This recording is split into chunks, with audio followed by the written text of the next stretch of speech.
भारत सरकार में कानून मंत्री श्री अर्जुन राम मेघवाल जी, पंजाब व हरियाणा हाई कोर्ट के चीफ जस्टिस श्री सी लागू जी, हरियाणा सरकार में 3 मेधावी सीनियर मंत्री श्री रणबीर गंगवा जी, श्री महिपाल ढांडा जी, डॉक्टर अरविंद शर्मा जी, पंजाब व हरियाणा हाई कोर्ट से आए जज साहिबान,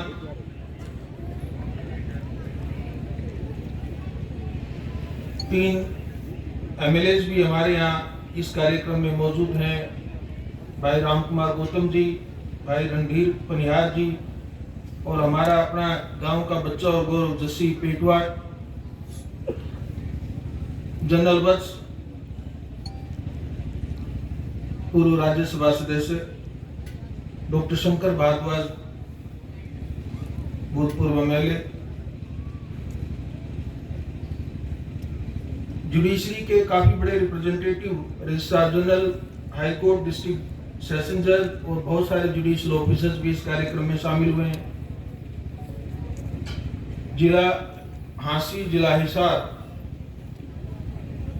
के डिप्टी कमिश्नर, एसएसपी, बाकी सारे सीनियर अधिकारी, एसडीएम नारनौल, डीएसपी नारनौल, बहुत सारे हमारे सिविल और पुलिस के अधिकारी जो इस कार्यक्रम को सफल बनाने में मुझे पता लगा था, उन्होंने बहुत मेहनत की है और शुरू से इस कार्यक्रम के साथ जो जुड़े हुए हैं। पेटवाड़ गांव की सरपंच, गांव के पंच,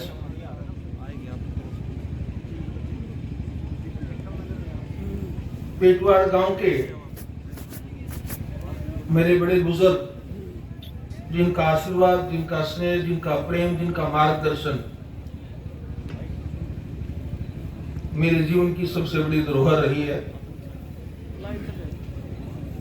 पेटवाड़ गांव के मेरे भाई बहन जो मेरे साथ साथ, समय के साथ साथ जो जिनका साथ मैंने और जिन्होंने मेरे साथ बचपन बिताया, बड़े हुए और जीवन की इस स्टेज तक जो मेरे साथ, चाहे मैं बहुत बार नहीं आ पाता, लेकिन साल में एक बार जैसे गांव में आया तो जो सभी मेरे साथ भावनात्मक रूप से जुड़े रहे। पर सबसे ज्यादा लोग जो मेरे लिए आज की इस सभा में जो महत्वपूर्ण है वो ये प्यारे बच्चे हैं, स्कूल के, कॉलेज के, मेरे होनहार बच्चों, देश का भविष्य हो और मैं आप सब पर बहुत बड़ा गौरवान्वित हूं। आज मैं बच्चों को जैसे मैंने देखा है तो मेरा विश्वास बहुत ज्यादा बड़ा है कि न केवल पेटवाड़ और हरियाणा बल्कि भारतवर्ष की एक बहुत ही ठोस नींव है जो देश को बहुत आगे तक ले जाकर के पूरे ग्लोब में एक बहुत बड़ा नाम कमाएगा। आज के इस कार्यक्रम में मीडिया के भी मेरे बहुत सारे साथी दूर दराज से और खासकर बहुत सारे जो दिल्ली में जिनको मेरे साथ जुड़े हुए हैं वो सभी यहाँ पर आए हैं। हरियाणा की संस्कृति के प्रहरी हमारे कलाकार साथी भी आज मौजूद हैं। मेरे परिवार के, पड़ोस के, गांव के सभी बड़े और छोटे जिनका स्नेह, प्यार, आशीर्वाद मुझे हमेशा मिलता है। कुछ विशिष्ट व्यक्ति आसपास से भी आज इस कार्यक्रम में शामिल हुए हैं। मैं पेटवाड़ के उन नौजवान साथियों का तहे दिल से आभारी हूं जिन्होंने आज का ये कार्यक्रम आयोजित कर मुझे सम्मानित करने के इस आयोजन को रखकर मुझे अवसर दिया कि मैं गांव में आ सकूं और आप सबका नए साल के अंग्रेजी नए साल की शुरुआत में ही जनवरी के पहले नहीं तो दूसरे सप्ताह में आप सबका आशीर्वाद, प्यार और स्नेह ले सकूं। मैं इस कार्यक्रम को आयोजित करने के लिए सभी का बहुत बहुत आभारी हूं।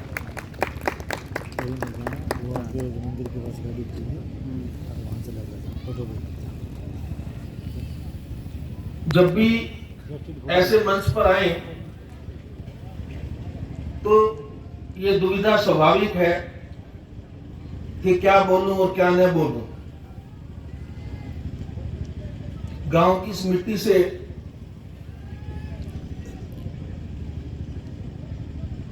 शुरू से जुड़ा हुआ हूं, यहीं पैदा हुआ, यहीं प्राइमरी स्कूल में पढ़ा जो गांव के दूसरे छोर पर है, और इसी हाई स्कूल में जो बिल्कुल साथ लगता है, यहीं से हमने मैट्रिकुलेशन का एग्जाम पास किया।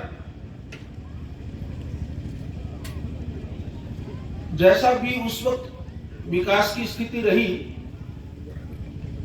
गांव में, उसके मुकाबले में मैं फिर भी मानता हूं कि पेटवाड़ शिक्षा के मामले में इतना आगे जरूर था कि प्राइमरी स्कूल भी था, बेटियों के लिए भी उस वक्त एक मिडिल स्कूल था और को एजुकेशन का हमारा हाई स्कूल था।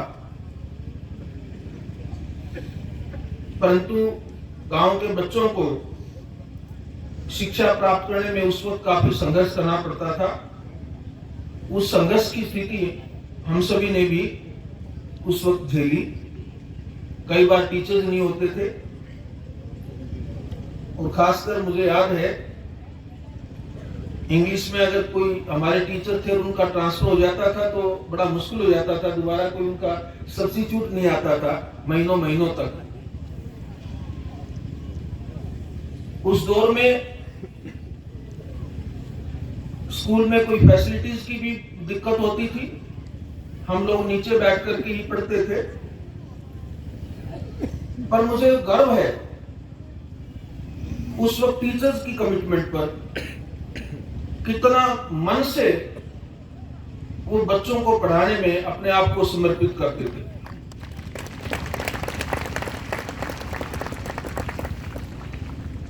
इस गांव में मेरे इंग्लिश के टीचर होते थे मास्टर प्रेम सिंह जी, मदनहेड़ी गांव से थे, अगर मुझे अच्छी तरह याद है तो। उन्होंने कुछ बच्चों को परखा, और परखा किस बात के लिए कि मैट्रिक के बोर्ड के एग्जाम में कुछ बच्चे पास हो जाएं ताकि इस गांव का रिजल्ट किसी तरह अच्छा आ जाए। इस बात के लिए उन्होंने कुछ बच्चों को पूरी क्लास में से अलग से छांटा और हमें आदेश दिया कि इस गांव में ही, स्कूल में ही रात को हमें रुकना होगा। तो धान की पराली नीचे बिछा करके गांव, इस स्कूल का जो बीच वाला कमरा जो सबसे बड़ा रूम था, उसमें पराली बिछा करके हम लोग बच्चे उसमें सारे इकट्ठे सोते थे, इकट्ठे रात को मास्टर जी पढ़ाते थे। तो सारा दिन स्कूल की क्लासेस के अलावा उन बेचारों को कोई ट्यूशन थोड़ा ही मिलता था, लेकिन वो एक मन होकर सिर्फ इस बात के लिए कि ये बच्चे थोड़ा बहुत होनहार हैं या आगे निकल सकते हैं, इस बात के लिए उन्होंने रातों को 11 बजे तक, 12 बजे तक हम बच्चों को इस स्कूल में रात को पढ़ाया है। और मुझे लगता है ये उनकी मेहनत का परिणाम था, उनका आशीर्वाद था, उन गांव के बुजुर्गों का, मेरे माता पिता का और गांव के हर उस बुजुर्ग का जिन्होंने उस वक्त हमको प्रोत्साहित किया। ये सब उनके आशीर्वाद का परिणाम था कि हम गांव से मैट्रिकुलेशन करके आगे की पढ़ाई के बारे में सोच पाए। आज मेरे पिताजी हमारे मध्य नहीं है, लेकिन मेरे भाइयों जो यहाँ मौजूद है उनके सामने ही ये घर में डिस्कशन हुआ कि कौन क्या करेगा, और मैंने पिताजी को अपनी इच्छा जाहिर की कि मैं कॉलेज में पढ़ना चाहता हूं। तो जो मर्जी आर्थिक उनके स्थिति उस वक्त रही, क्योंकि हम सभी भाई अलग अलग से पढ़ाई में थे तो 4-4 बच्चों की एजुकेशन का भार वो अकेले उनके कंधों पर था। पर उन्होंने एक बार भी मुझे ये नहीं कहा कि तुम कॉलेज में नहीं जाओगे या कोई अल्टरनेट शिक्षा की बात सोचो। उन्होंने कहा कि तुम कॉलेज में जाओ। मैंने कॉलेज में फिर ये हुआ कि मैं साइंस में पढ़ूं या आर्ट्स में पढ़ूं, तो मैंने कहा मैं आर्ट में पढ़ना चाहता हूं। तो पिताजी और माँ दोनों ने मुझे सहर्ष ये कहा तुम वही विषय पढ़ो जो तुम चाहते हो। ग्रेजुएशन के बाद भी ये द्वंद हुआ कि क्या किया जाए। घर में कुछ लोगों का ये था कि मैं कंपटीशन दे करके नौकरी की बात सोचूं। कुछ सजेशन ये था कि मेरी ज्योग्राफी की बैकग्राउंड थी तो मैं ज्योग्राफी में एमएससी कर लूं, दोनों एमएससी होती थी ताकि मैं टीचिंग लाइन में चला जाऊं। पर मैं थोड़ा सा हटी था और हट तो हट है। मैंने हट किया कि मैं तो लॉ करना चाहता हूं। लॉ का तो किसी को घर में कोई पता ही नहीं था, न घर में कोई लॉ पढ़ता था, न किसी ने पढ़ा था, न किसी रिश्तेदारी ने पढ़ा था। पर मेरी इच्छा थी कि मैं लॉ पढ़ूं और पिताजी ने मुझे उस बात पर भी पूरा समर्थन दिया कि जो तुम चाहते हो वही करो।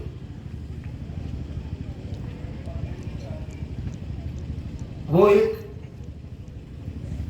मित्र, मार्गदर्शक और मेरे लिए बहुत ही बड़े एक शक्ति स्वरूप में मेरे जीवन में रहे। वो उस वक्त मेरा साथ नहीं देते तो मुझे कई बार लगता है कि मेरा शायद कैरियर कुछ डिफरेंट होता। गांव के कई ऐसे बुजुर्ग हैं, मास्टर विशाल सिंह जी, चौधरी मोरूराम जी उन दिनों, और मेरे क्लास में मेरे मित्र थे थांगूराम, जिनके पिताजी हमारे खेत में भी हमारा सहयोग करते थे और हमारे साथ जुड़े रहते थे। मुझे उन बुजुर्गों का अच्छी तरह याद है कि जब भी मैं उनके पैर छूने की कोशिश करता तो सबसे पहले वो कहते बेटा तुम्हें होनहार हो, तुम्हें बहुत बड़ा बनना है और इस गांव का नाम रोशन करना है। वो जो प्रेरणाएं थी, वो जो सात्विक प्रेरणाएं थी, वो ही मुझे कहीं इस गांव से बाहर शहर में और शहर से चंडीगढ़ और चंडीगढ़ से फिर मुझे जो मेरी यात्रा रही उसमें वो सारा जो मेरे सही मायनों में अगर कोई मैंने धन अर्जित किया तो वो मेरे लिए जो प्रार्थनाएं थी और जो मेरे लिए आशीर्वाद था और जो उन्होंने संभावनाएं देखी वो सब मेरे लिए एक बहुत बड़ी शक्ति जो बनी, वो सब सारी चीजें ही परिणाम है जो मैं आज आपके सामने हूं। ये बात मैंने इन प्यारे बच्चों के लिए बताई है। मेरी बेटियां और मेरे बेटे यहां पर मौजूद हैं। मैं इन होनहार बेटियों को देश की सेवा में अलग अलग पोजीशंस में देखना चाहता हूं। आप में से कुछ लोग अगर आर्मी में, एयरफोर्स में, नेवी में, कोस्ट गार्ड में अगर कहीं होंगी तो आप में से कुछ लोग इंजीनियर और डॉक्टर होंगी, कुछ सिविल सर्विसेज में होंगी और मुझे पूरा यकीन है आप में से कुछ बच्चे लॉ में भी जाएंगे, अच्छे अच्छे नेशनल लॉ स्कूल में पढ़ेंगे और पढ़ करके आप कुछ ऐसा करके दिखाएंगे, लोग ये बोलेंगे कि ये सूर्यकांत के गांव से आए हुए बच्चे हैं जिन्होंने इतना बड़ा मान और सम्मान कमाया है। मेरी गांव के भाई और बहनों से भी एक प्रार्थना है कि बच्चों को शिक्षा लेने से मत रोकें। जिस भी फील्ड में, जिस भी क्षेत्र में बच्चे पढ़ना चाहते हैं, मुझे पता है आपको आर्थिक कठिनाइयां हो सकती हैं, मुझे ये भी पता है कि माता पिता की अपेक्षा होती है कि बच्चा जल्दी से जल्दी अपने पैरों पर खड़ा हो और कमाई शुरू करे। पर आप एक बात आप पल्ले से गांठ बांध करके रख लेना कि सबसे बड़ी कमाई आपके बच्चों की शिक्षा का धन है। उनको शिक्षित बनाइए। पिताजी ने एक छोटा सा प्रयास किया था, आप सबको मालूम है। हमारे पिताजी ने एक हमारे परिवार की ट्रस्ट बनाई और ट्रस्ट के माध्यम से हमने निर्णय लिया कि गांव के जो भी बच्चे शिक्षा में आगे आएंगे, जो अच्छी मेरिट के बच्चे होंगे, प्राइमरी स्कूल से लेकर के मिडिल से लेकर के और मैट्रिकुलेशन तक, हम उनकी आर्थिक सहायता करेंगे। और हर साल गांव में वो फंक्शन पिताजी के टाइम में तो हम नियमित रूप से करते थे, और मुझे बड़ा अच्छा लगता था कि गांव में खासकर रूप से जो वंचित वर्ग के लोग हैं, उन बच्चों के जब मैं देखता था कि पढ़ाई में बहुत आगे आए हैं और उनको जब हम आर्थिक सहायता देते थे, तो मैं पिताजी की आंखों में जो खुशी के आंसू उस वक्त देखता था, तो मुझे अपना बचपन अक्सर याद आता था। हमारा जो छोटा सा प्रयास है वो तो जारी रहेगा ही रहेगा। मैं अपने भाइयों से, अपने परिवार से अनुरोध करूंगा कि वो जो जितनी छोटी सी सहायता हम करते हैं, उस सहायता को बढ़ाया जाए।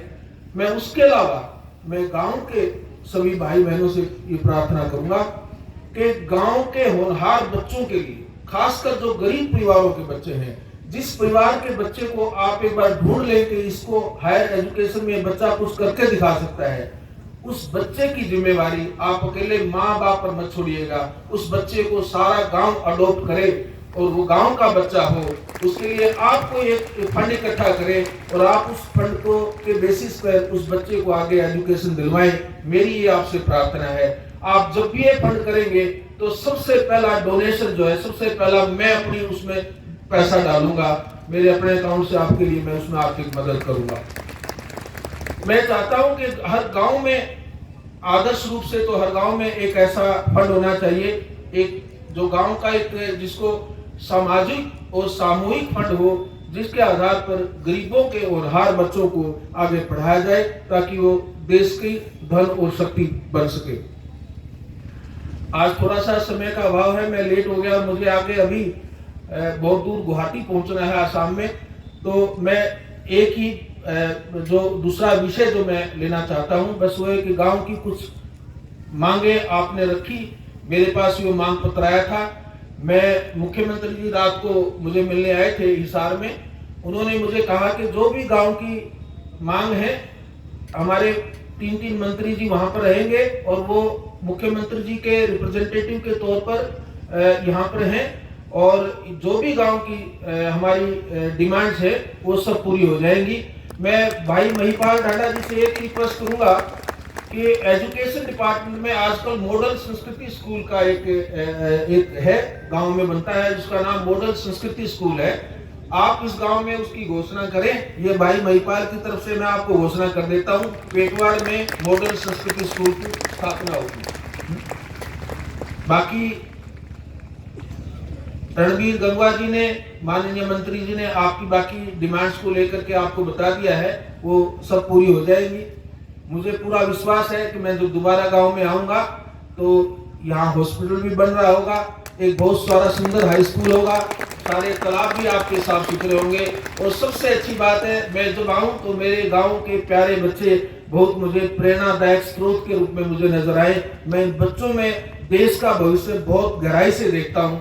मेरा अगर कोई सबसे बड़ा मेरा कोई लाइफ का एसेट है तो ये देश के बच्चे हैं, इनको मैं आगे बढ़ना देखना चाहता हूं। मेरे को इससे बड़ी इस गांव से और कोई मान सम्मान नहीं मिलेगा अगर मुझे ये खबर आती रहे कि पेटवाड़ गांव का एक बच्चे ने वहां पर ये पोजीशन हाई प्राप्त की है, या कोई हमारा बच्चा किसी और फील्ड विशेष में कामयाब हुआ है, चाहे वो स्पोर्ट्स में है। हरियाणा तो स्पोर्ट्स के लिए भी बहुत जाना माना पहचानता है।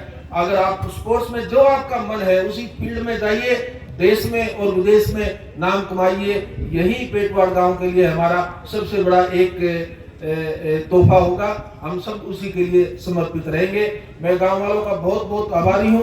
आपने आज ये कार्यक्रम किया और आपने अपने इस बच्चे को, इस बेटे को याद किया। बहुत बहुत धन्यवाद। जय हिंद, जय भारत।